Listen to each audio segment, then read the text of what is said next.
Edgewater Race Report. I am Rick Vickery, joined by Rob Winley. Rob, happy May the 4th. It's Star Wars Day. Yes, Rob, are you a fan of A Galaxy Far, Far Away? Oh, definitely. Watched every single one of them. And watching with my son as well. So you know what's crazy about it? Because I think this would have been right in your prime of your teen years, right? When the Star Wars craze had happened. Maybe when I was even a little younger than that. All right, but one of those first big sci-fi movie moments that pulled some people in. Which one was your favorite? I mean, you got to love the original just because that's what made it for you. But then you go back and watch it, and it's, you realize it's nothing compared to the newer ones as far as all the cinematography and all the special effects. I was going to say, really, I would think that the older ones, that's where you're really getting the heart of the matter, the true storytelling that you miss in today's films. Well, you remember when you're a kid how awesome it was, and you go back and you see it now as an adult, you realize, wow, the things have changed a lot as far as CGI and things like that. Now, as you're watching it with your own children now, remembering how probably amazed and blown away you were at the time, if we're comparing the graphics that you had, the CGI, everything going on. What are the kids' reactions? Do they enjoy the old ones, or are they like, come on, pops? What is this? You're out of date here. We're out of touch. Yeah, for them, it's like watching, a B movie, something that's sci-fi B movie where you see all the cords moving and all the fake costumes and stuff like that. So, but oh wow. I came around. I think Star Wars, the original, the first movie was released 2 years before I was born.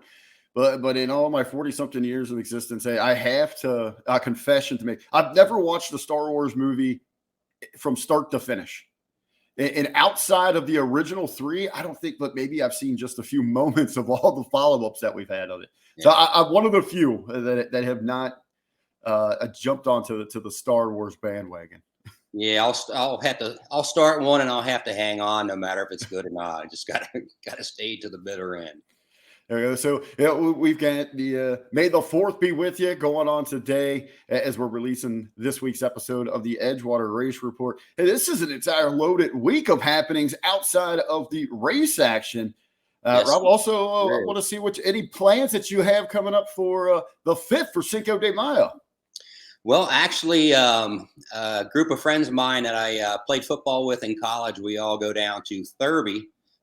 Down in Louisville and go watch the horse race and stuff like that. So it's for the B-list people that can't quite afford to go to the actual Derby, Hey, we got Cinco de Mayo. We've got the Kentucky Derby coming up. Going to ask you about that if you like betting the ponies a little bit. So you've got the group outing. Now, real quick, on the back to the Cinco de Mayo, if the Winleys are going out for Mexican in the Cincinnati tri-state area, what's the go-to place for you? There's a little Mexican place right out by out of Hidden Valley is probably my favorite. Was the original one. It's really good out there, and they've got another one right on Harrison Avenue, real close to the racetrack that we go to all the time. Isn't it? I know the one you're talking about. I absolutely love it. Like Vala Cruz, they have one that's out there by Hidden Valley. There's one actually in Harrison. Then there's one real close to the track right down there. Exactly, right where the old Take 5 that was there? Yeah, that was Take 5 that was there. Yeah, absolutely. One of my favorites there. Something, I don't know, something about their chips and salsa. And the tableside guac, you gotta have the tableside guac. So. Yeah, on a completely different level. But, back to the Star Wars. Hey, that a lot in common with drag racing. It's all about the Force. Yes, exactly. Sometimes you have it, sometimes you don't. This past weekend at Edgewater, well, the weather threw us a swerve. Mother Nature definitely had the force this past weekend. I think for 10 days straight. They called for rain all day Saturday and pretty much all day Sunday. And you sit there and you watch it every day because I start looking 10 days out for the forecast to see what's going on for the weekend ahead because you're always planning all the events. And if you have a show coming in, the marketing and just coordinating with food service and getting things like the grass cut and maintenance done on all the equipment in the concession, whatever needs to be done, you're always planning ahead of time and watching that weather. And it said rain till Friday evening. And what that does, especially in today's climate with over $5 a gallon diesel, people aren't going to drive, on an if and a maybe. They worry about that. Have worrying about it raining. They also worry about the racetrack they're going to, honoring their guaranteed payouts, which everybody knows Edgewater always honors their guaranteed payouts.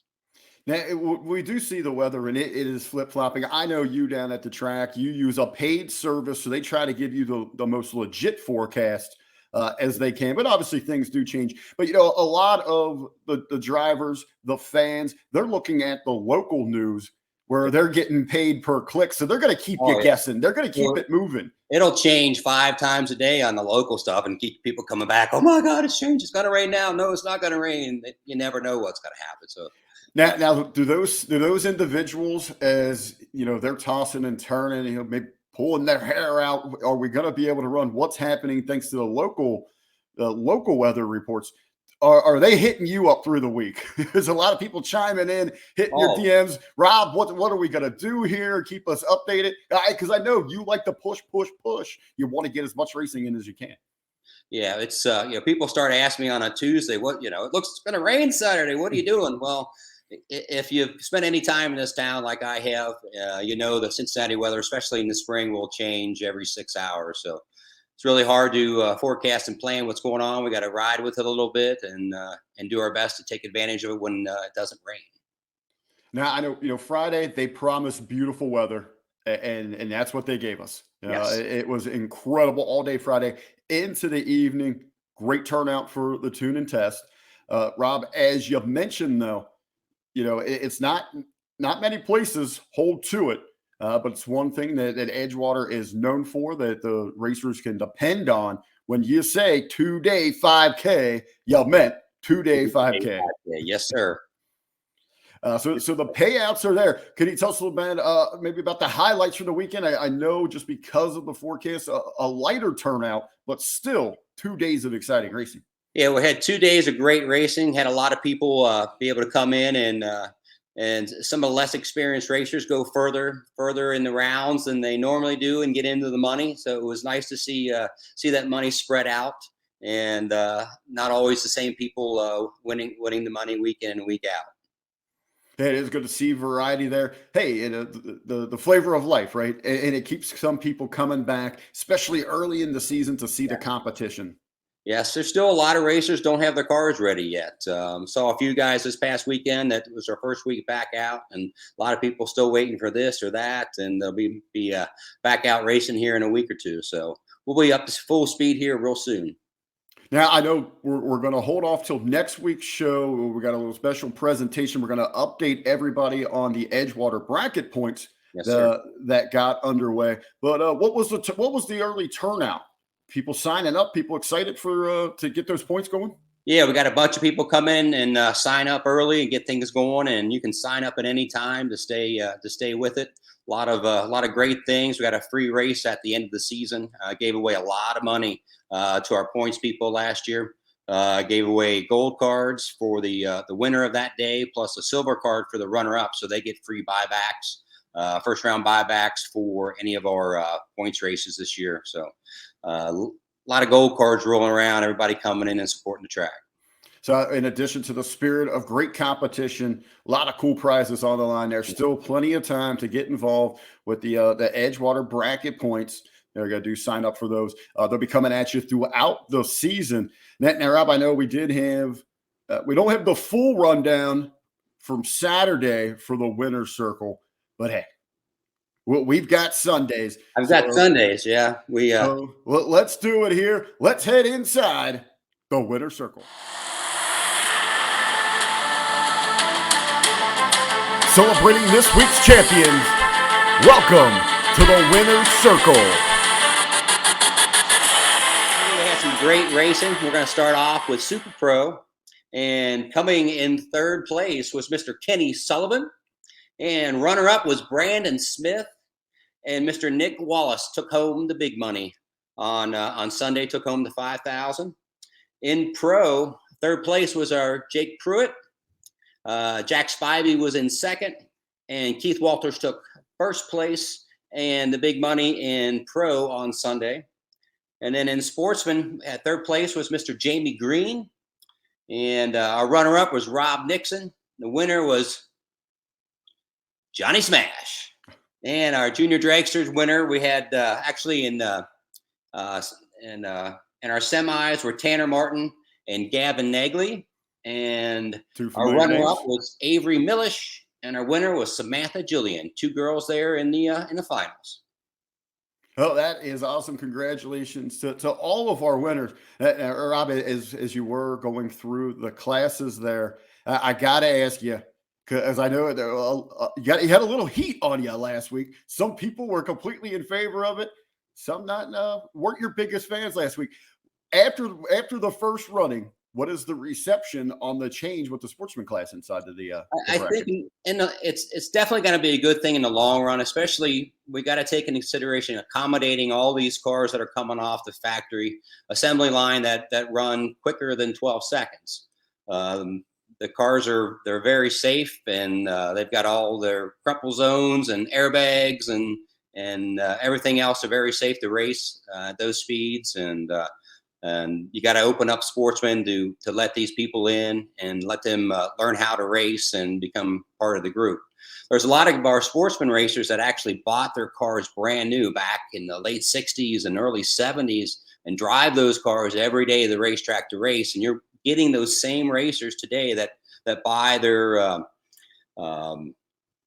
Camaro, their Mustang, or their Charger, and they'll keep that their entire life and bring it down the racetrack and race it year in and year out.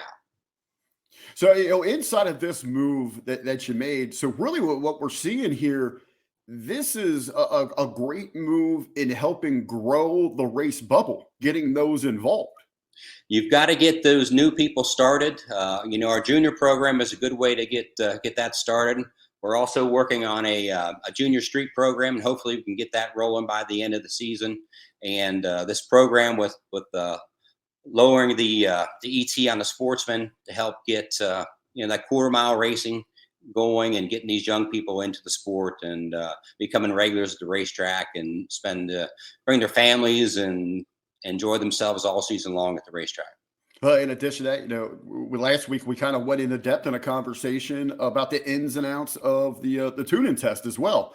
More opportunities to get people involved, to get out there and start learning and start growing. Just not what we're seeing the participation at Edgewater, but the sport as a whole. Definitely. The quarter-mile racing is making a comeback. Everybody cries, especially your old school people. Really wish that it was nothing but quarter-mile racing again, and it's making a comeback in a lot of areas, and we're just trying to open things up and welcome those people back into the fold. Well, as we are welcoming new competitors to the track, also new fans each and every week. Hey, we're also out there on the lookout for new sponsors. Hey, just because the season has started doesn't mean that you've missed anything. Once you sign up, you get a whole year representation at the track. Diverse, capable solutions. Performance Electronics is an engineering company which specializes in the design and manufacture of embedded electronic control systems. Performance Electronics has extensive experience in all aspects of control system design, integration, testing, production, and lifecycle management. Their control products are sold worldwide, but are proudly designed, built, and supported in the USA. Find out more by visiting pe-ltd.com. We are back, episode 5 of the Edgewater Race Report. Now, Rob, looking up to the weekend ahead, Mother's Day weekend. Yes. And the forecast might not be playing so nice with us. Yeah, right now they're saying for rain on Friday. We hope that changes, but Saturdays is increasingly looking better for our bracket race on Saturday. So we'll keep our fingers crossed, and hopefully we can get that race in as well. When you say Saturday bracket racing, we are kicking off Summit Points. Yes, sir. Summit Points are for going to Indy for the divisionals. It's always a great time. A lot of great racers represent Edgewater at the divisionals each year. It's a good time up in Indy. I say when you get there when you head to Indy with the Summit Points, you talk about the party atmosphere that sometimes drag racing takes upon itself there. You've got all, really a tremendous turnout representing the track and so many other tracks that got other competitions. Really a fun event that they have going on. Definitely. We had a year ago, we won, I believe it was called the Team Spirit Award for all our racers that went up there. A great group. People like to go up and have a little bit of fun while they race. And a lot of our racers did really well, too. So got some talent at the racetrack. Yeah, so they want to get involved with the summit points. Now, in addition to this, we're also going to have our own points continuing to as well, right? Yes. So we'll have the summit and Edgewater points for the bracket racing. Correct. Fingers crossed for the best that we get another swerve here. They don't know what they're talking about. Friday clears up for us so we can get a tune and test run in. On Saturday, we have got the summit and Edgewater bracket racing going on. Of course, in race tradition, you can't run on Mother's Day, so we're going to take off on Sunday. You can run on Mother's Day, but it's a lot different than running on Father's Day. Everybody will show up on Father's Day. Mother's Day, not so much. Yeah, it's funny. There was a study a couple years ago. I believe I don't know where I was reading it. It might have been on a major media outlet, and they polled a bunch of mothers and they asked moms, what would you like most for Mother's Day? And the number one answer was for the family to be together. Yep. And they also ran the same poll for Father's Day, asking dads, what would you like most for Father's Day? And the number one answer was to be left alone. Exactly. Give me some space for a day. Let me go do what I want to do. Now, as we are looking forward to, we talked about at the top of the show, you got all the fun activities going on this weekend. You got Cinco de Mayo. You got the 148th running of the Kentucky Derby. Obviously, we're going to celebrate all of our loving moms out there. Looking at the calendar here, coming up Saturday, May 14th, 4 times the racing. Yes, we do. We got a great big long day Saturday. We've got our awesome bracket racing to start things off. We've also have the UMTR stick shift guys, and we have our first quick 8 of the season. We'll have our door cars and our dragsters, and our special guests, the Scott Rods AA gassers. These guys are all quarter-mile racers, all running. Most of them run your 6.0 in the NDRL, and they'll come in and run 5-second passes in the quarter-mile. A lot of great cars to watch, all classics. Some of my favorite cars will be down there on that Saturday. So, look, we have got an action-packed May, but absolutely you'll want to mark the calendars. Make sure that you're free to join us that day. Again, it is Saturday, May 14th. 4 times the race action. We got the brackets. We got the quick 8, the UMTR, the Scott Rods. It is going to be off the hook. It's going to be a great day for racers and spectators. Absolutely. And Rob, we continued. We got our fingers crossed. Can you remind us again what we're hoping to get in coming up this weekend, the 6th and 7th? Well, this weekend we've got Friday night tune and test. Gates open at 5. Track goes hot around 5:30, and we usually race to around 10:30. Saturday, our bracket racing, we're going to open our gates at 2 p.m. This gives people a little more time to come in. If you want to work half day on Saturday, come in and get in. Gates open at 2. Time runs get started around 3 o'clock. That way we can finish up sometime between 10 and 11 at night. People love to come down, spectators, and watch our nighttime racing. That is incredible. Hey, and it gives a little bit of time if we do get hit Friday evening to let some of that rain move out so that we can get running on Saturday. But hey, we're going to keep our fingers crossed that everything moves out of the tri-state area. But we are looking forward to seeing everybody at the track this weekend for this week's edition of the Edgewater Race Report. I'm Rick Vickery. This is Rob Winley. We'll see you at the track.